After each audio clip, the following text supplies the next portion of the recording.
राधे राधे।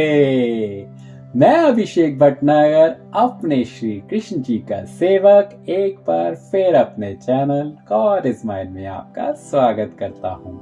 मुझे पता है आप लोग आज बहुत उत्साहित होंगे क्योंकि आज हमें भगवान कृष्ण के विराट रूप के दर्शन सुखदेव जी महाराज कराने वाले हैं। और जिस तरीके से मैंने कल आपको बताया था कि राजा खटवांग 2 घड़ी के अंदर मुक्ति पा गया था, यदि आपने उस कथा को नहीं सुना है एक बार फिर सुन लीजिए। और करते हैं आज के दिनचर्या की शुरुआत भगवान के विराट रूप को जानने के साथ। चलिए अध्याय को पूरा करते हैं कल के छूटे हुए। राजा ने यानी राजा खटवांग ने अयोध्या में आकर उसी 2 घड़ी में द्रव्याधिक सब वस्तु ब्राह्मणों को इच्छा पूर्वक दान देकर अपने बेटे को राजगद्दी पर बैठा दिया और स्त्री पुत्र व राज्य का माया मोह मन से तोड़कर वैराग्य धारण करके सरयू नदी के किनारे जा बैठे और भगवान के ध्यान में लीन होकर योगाभ्यास से अपना तनु त्याग कर वैकुंठ को सिधारे। सो हे राजन, उसकी मुक्ति 2 घड़ी में हुई, तुझे तो अभी 7 दिन बहुत हैं।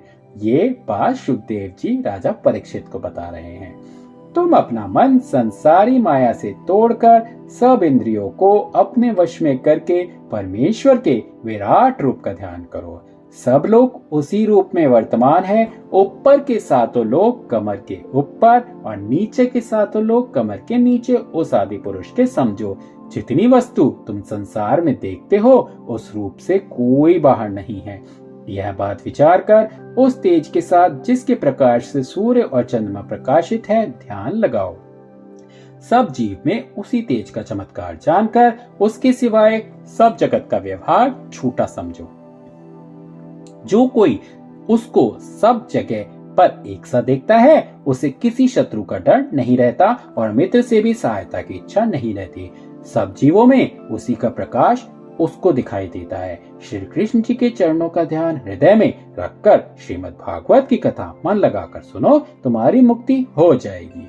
इस सब बातों से सुखदेव जी महाराज का यह अभिप्राय था कि तक्षक सांप का डर राजा के चित्त से निकल जाए। जब राजा अपने मन में विश्वास करे कि नारायण जी के सिवा दूसरी संसारी वस्तु में कुछ प्रकाश नहीं है, तब तक्षक का डर छोड़कर यह समझे कि किसको कौन काटता है। जब इस तरह का ज्ञान मन में आए तब वह जीवोन्मुक्त हो जाए।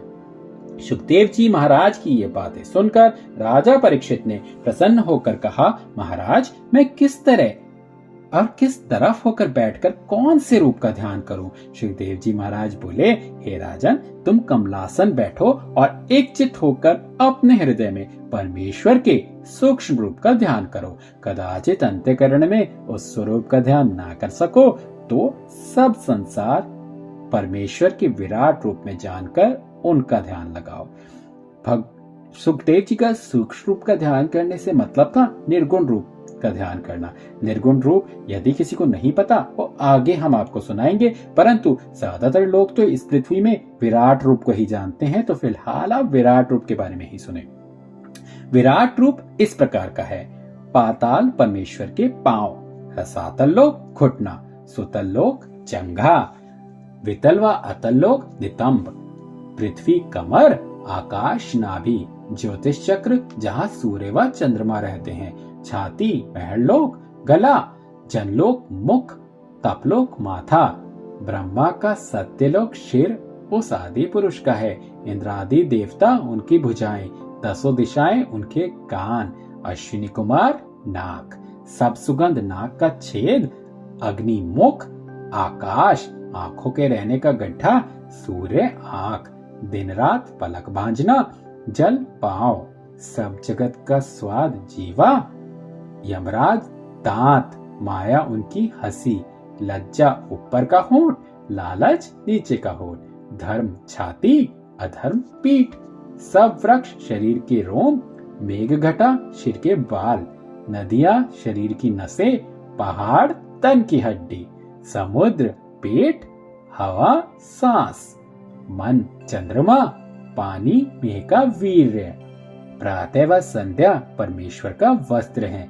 परमेश्वर के उस रूप में मनुष्य बुद्धि से घोड़ा, गधा, खच्चर, ऊंट नख से, हिरण आदि पशु जंघा से, पक्षी आदि जीवा से, गंधर्व, विद्याधर, चारण व अप्सरा स्वर से, भेड़िया आदि पैर की फिल्ली से, यज्ञादिक परमेश्वर के मर्म से उत्पन्न हुए हैं।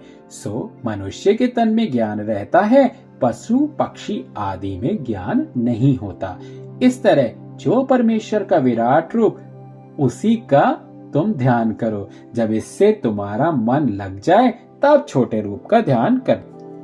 देखिए, जहां तक मैं समझता हूं, इस विराट रूप का ध्यान करना एक दुनिया में रहने वाले इंसानों के लिए बहुत मुश्किल है। यहां तक यदि मैं बोलूं तो मेरे लिए भी बहुत मुश्किल है। हम लोगों ने कभी महाभारत जैसे कभी देखी होगी, जब महाभारत आता था, जब उसमें श्री कृष्ण जी अर्जुन को अपना विराट रूप दिखाते हैं, तो उसमें जरूर ये जो सारी चीजें उसमें दिखाई गई थी। परंतु फिर भी मैं यही कहूंगा, ये बहुत मुश्किल है कि यहाँ पे आज हम इस अध्याय को समाप्त कर रहे हैं। परंतु आज क्योंकि हमारे पास थोड़ा सा वक्त बाकी है, परंतु मैं आज आपको एक इतना अच्छा उपाय देने वाला हूं, जो कि मैं अपनी जिंदगी में, ये एक ऐसा मंत्र है जो श्रीमद् भागवत में लिखा है। यदि आप इसे रोजाना सुनेंगे तो भगवान आपके पास हमेशा रहेंगे। पता है वो मंत्र क्या है? इसको आज मैं बताने जा रहा हूं। यदि आप ये मंत्र खाली 30 सेकेंड या 1 मिनट का मंत्र है, बस रोजाना इसे जपते जाइए और देखिए भगवान कैसे आपके साथ हो जाएंगे। चलिए मैं ये मंत्र बताता हूं, इस मंत्र को बहुत ध्यान से सुनिएगा। जिस समय किसी मनुष्य को कुछ भी भय प्राप्त हो, उस समय हाथ पांव धोकर आचमन करके उत्तर मुंह बैठे और 8 अक्षर के मंत्र से अंग न्यास व कर न्यास करके 12 अक्षर का मंत्र पढ़कर ऐसे कहे, जल में मत्स्य अवतार रक्षा करे, जो कि भगवान का मत्स्य अवतार है, वो जल में रक्षा करे। पाताल में वामन अवतार रक्षक हों, जहां पर किला व जंगल हैं वहां मेरे नरसिंह जी रक्षा करें। मार्ग में यज्ञ भगवान रक्षा करें। विदेश में व पर्वत पर रामचंद्र जी रक्षक हों। योग मार्ग में दत्तात्रेय जी रक्षा करें। देवता के अपराध से सनत कुमार जी रक्षक हों। पूजा के विघ्न में नारद जी सहायक हों। कुपथ्य से यानी गलत मार्ग पे चलने से धन्वंतरी वैद्य रक्षा करे। अज्ञान से वेद व्यास जी और अधर्म से कलंकी भगवान सहायता करे। गोविंद, नारायण, बलभद्र, मधुसूदन, ऋषिकेश, पद्मनाभ, गोपीनाथ, दामोदर, ईश्वर, परमेश्वर जो भगवान के नाम हैं, 8 पहर सब अंगों और इंद्रियों की रक्षा करे। वैकुंठनाथ का शंख, चक्र, गदा, पद्म और गरुड़ जी अनेक भय से रक्षा करे।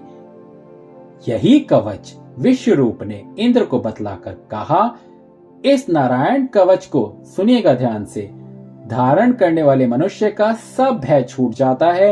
यही कवच पढ़कर गरुड़ जी, जो कि वैकुंठनाथ के वाहन है, वैकुंठनाथ को अपने ऊपर बैठाकर उड़ते हैं, जिसके प्रताप से कोई भी उनको जीत नहीं सकता।